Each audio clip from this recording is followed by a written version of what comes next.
Welcome to Speak Forward English, where we help you master the language with confidence. Hey, Jerry, how are you doing today? Hey, Sophia. I'm doing great. Thanks for asking. How about you? I'm good. So, today I wanted to talk about something that I think a lot of people struggle with, including myself sometimes. Maya, what's that? Learning to love yourself.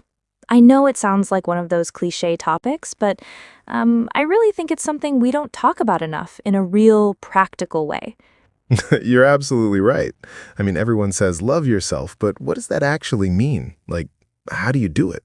Exactly, that's the question, right? For me, I think it started when I realized I was treating myself way worse than I would ever treat a friend. Interesting. Can you give me an example of that? Sure. So, let's say I made a mistake at work. My inner voice would immediately go, "You're so stupid. Why did you do that? Everyone probably thinks you're incompetent." But if my friend made the same mistake, I'd be like, "Hey, it's okay. Everyone makes mistakes. You'll figure it out." Wow. Yeah, that's a huge difference when you put it that way. Right? And I think most people do this. We're our own worst critics. Totally. I do the same thing. I remember last month I was preparing for this presentation, and I kept telling myself I wasn't ready, that I was going to mess it up. And even after it went well, I focused on the one slide where I stumbled instead of the fact that everyone said it was great. See, that's exactly what I'm talking about. Why do we do that to ourselves? I think part of it is we're taught to be humble, you know? Like, don't be too proud, don't brag. But somewhere along the way, that turned into being overly critical of ourselves. That's a good point. There's a difference between being humble and being self-deprecating. Exactly. So how did you start changing that? Like, what was your turning point? Well, I had a friend who actually called me out on it. We were having coffee, and I was just going on and on about how I wasn't good enough at my job, how I wasn't fit enough, how I wasn't achieving enough. And she just stopped me and said, "Would you ever say these things to me?" That must have been a wake-up call. It really was. And I said, "No, of course not." And she was like, "Then why are you saying them to yourself?"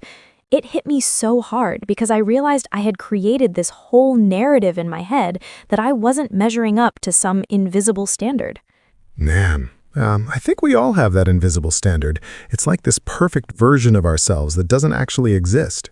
Yes, and the crazy thing is that perfect version keeps changing. Like you achieve one goal and instead of celebrating, you immediately move the goalposts. Oh my God, I do that all the time. I remember when I finally got promoted at work, I'd been working toward it for like 2 years. And the day I got it, I was happy for maybe an hour. And then I started thinking, okay, now I need to prove I deserve this. Now I need to get to the next level. See, that's the trap right there. We never give ourselves permission to just be proud and satisfied. So what do you do instead? Like, how do you break that cycle? Well, one thing that really helped me was starting to celebrate small wins. And I mean really small. Like what? Okay, so for example, I used to beat myself up about not exercising enough. Like I'd have this expectation that I needed to work out for an hour every day or it didn't count. Yeah. But then I started celebrating even 20-minute walks. I'd literally tell myself, "Hey, you did something good for your body today. That's awesome." And it sounds silly, but it actually shifted my mindset. That doesn't sound silly at all. I think we underestimate how powerful that kind of positive reinforcement can be.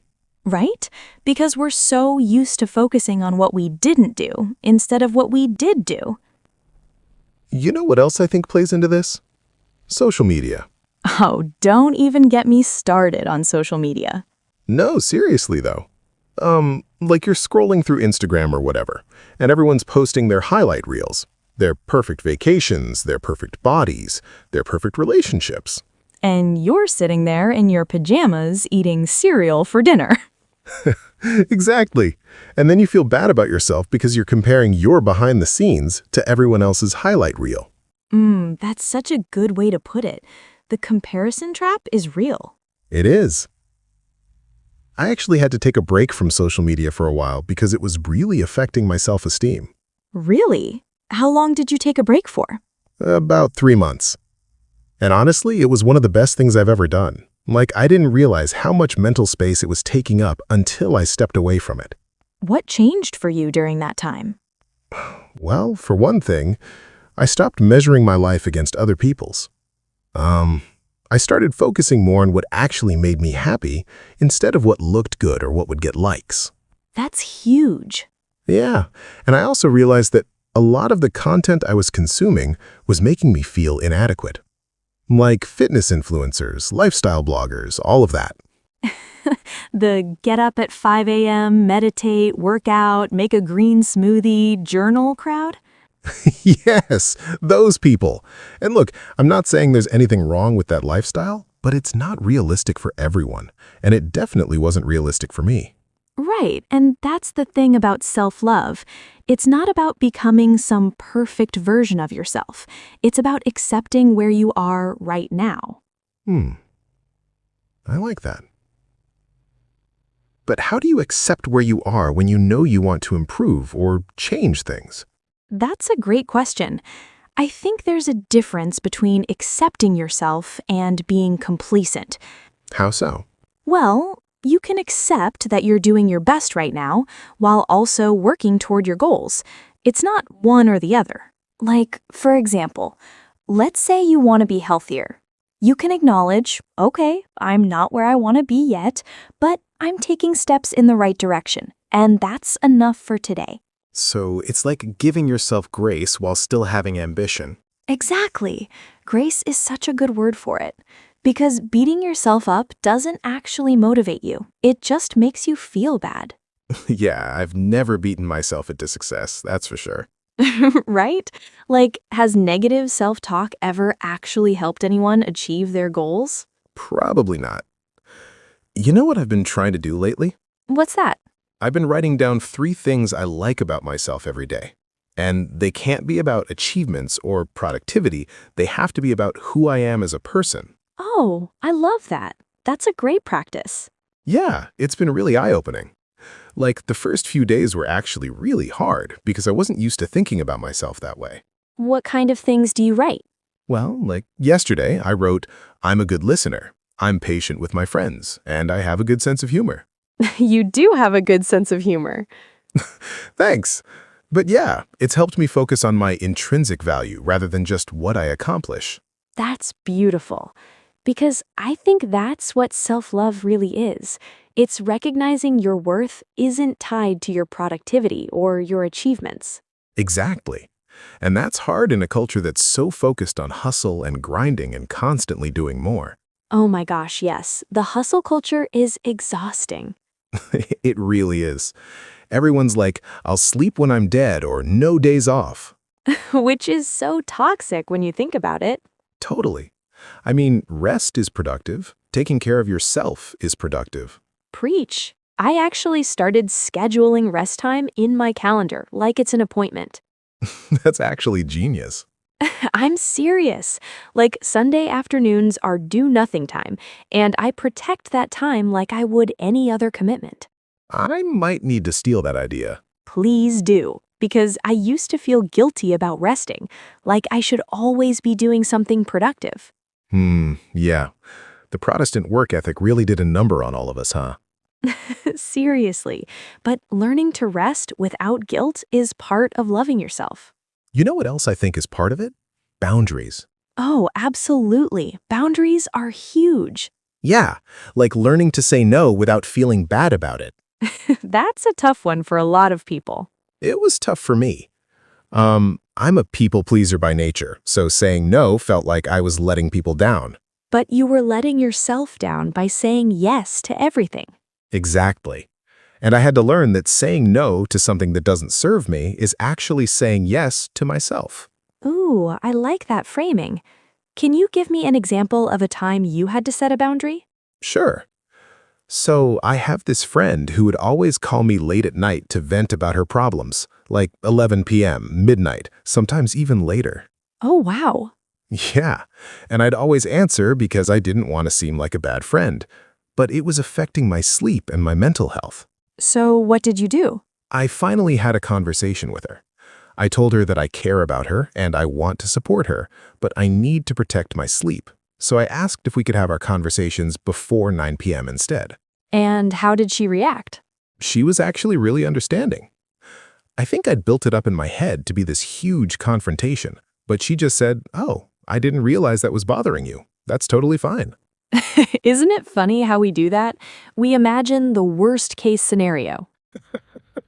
Always. But yeah, setting that boundary made me feel so much better. And it didn't hurt our friendship at all. That's because real friends respect your boundaries. Exactly. And if someone doesn't respect your boundaries, that tells you something about the relationship. That's a hard lesson to learn, but an important one. So what about you? Have you had to set any boundaries lately? Oh, yeah. I had to set boundaries with my family around unsolicited advice. Oh boy, family and unsolicited advice. That's a classic. Right? So my mom, who I love dearly, would constantly give me advice about my life choices, my job, my relationships, my apartment, everything. And I know she means well, but it was making me feel like I couldn't make good decisions on my own. So how did you handle it? I had a really gentle conversation with her. I told her that I appreciate her wanting to help, but unless I specifically ask for advice, I'd prefer if she trusted me to figure things out. That's a really mature way to handle it. It didn't feel mature in the moment. I was so nervous. But she took it okay? She did, yeah. I think she was a little hurt at first, but she understood. And now our relationship is actually better because there's less tension. That's awesome. It's amazing how setting boundaries can actually improve relationships. Totally, because you're being authentic instead of resentful. You know, all of this really comes back to self-love, doesn't it?